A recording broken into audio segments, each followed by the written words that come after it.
تم جاؤ میں جاؤں؟ ہاں تم جاؤ سرکار میں؟ ہاں ہاں تم جاؤ سرکار میں تو کبھی بندے کے بچوں سے نہیں لڑا، آپ جن کے بچے سے لڑا رہے ہیں۔ اللہ اکبر بولا لگا رہا ہے سرکار مجھے معافی مل سکتی ہے؟ نہیں، حکمت تھی نا رسول کی، جاؤ پانی لے کے آؤ۔ اب تاریخ لکھتی ہے اس نے ڈول اٹھایا، یہ کنویں پہ آیا، اس نے ڈول پھینکا، رسی کٹی، کاٹنے والا نظر ہی نہیں آیا۔ یہ شریف شہری چپ چاپ رسی کٹا کر واپس آ گیا۔ یا نبی اللہ، وہ جن تو ڈول رکھ لیتے ہیں، پانی بھی نہیں دیتے۔ نبی نے ایک اور بندے کو دیکھا، تم جاؤ۔ یا رسول اللہ میں جاؤں؟ میں تو کبھی لڑائی نہیں، جاؤ پانی لے کے آؤ۔ بندے 8 بھیجے نبی نے، مختلف 8 بندے تاریخ میں نام ہے، میں نے لینے نہیں۔ اللہ اکبر، نبی نے بھیجے 8 بندے، جاتے ڈول کٹواتے چپ چاپ واپس آ جاتے، جاتے ڈول کٹواتے چپ چاپ واپس آ جاتے۔ جب 8 بندے واپس آ گئے، نبی نے ایک مرتبہ لشکر کو دیکھ کر کہاں ہے علی؟ اللہ اکبر، توجہ نہیں آپ کی، کہاں ہے علی؟ یا علی جاؤ پانی لے کے آؤ۔ علی نے ڈول نہیں، علی نے تلوار اٹھائی۔ آئے ہائے ہائے، علی نے تلوار اٹھائی، علی نے ڈول نہیں اٹھایا۔ علی تلوار لے کے چلنے لگے۔ اب حاسد بھی تو تھے نا، وہ ایک دوسرے کو کہنے لگے دیکھو نا علی جا رہا ہے، اور ان سے لڑنے جا رہا ہے جو نظر ہی نہیں آتے، ان سے لڑنے جا رہا ہے جو نظر ہی نہیں آتے۔ آج دیکھنا علی، آج علی جنگ فتح نہیں کر سکے گا، آج علی کی تلوار بھی چھن جائے گی اور چھیننے والا نظر ہی نہیں آئے گا۔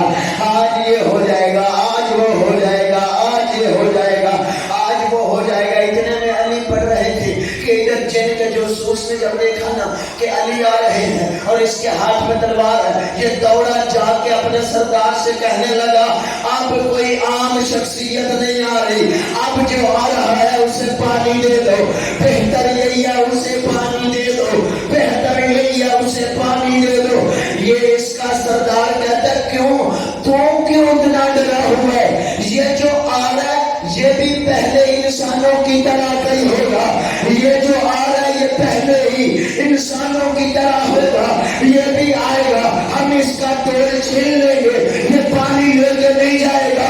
یہ دیکھ کے کہتا ہے اسے عام نہ سماج، اس کے ہاتھ میں ڈول نہیں، اس کے ہاتھ میں تلوار ہے، اور یاد رکھ یہ محمد کا ہم نشین نہیں، محمد کا جان نشین ہے۔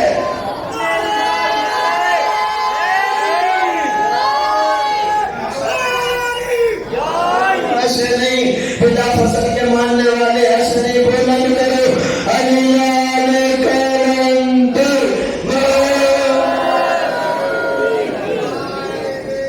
اللہ توجہ ہے، جو آ رہا ہے تلوار لے کے آ رہا ہے، آگے تو ہم پانی نہیں دیں گے۔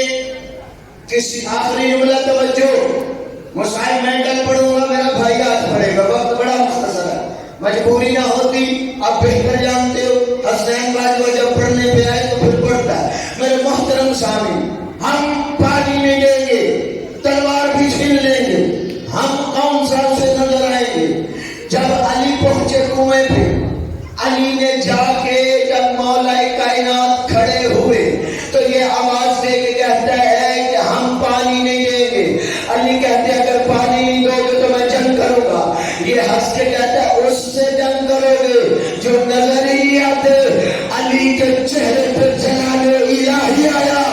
علی دے کے کہتے ہیں کم ظرف، تو کب سے اللہ کے سامنے ہے، تو کب سے اللہ کے سامنے ہے۔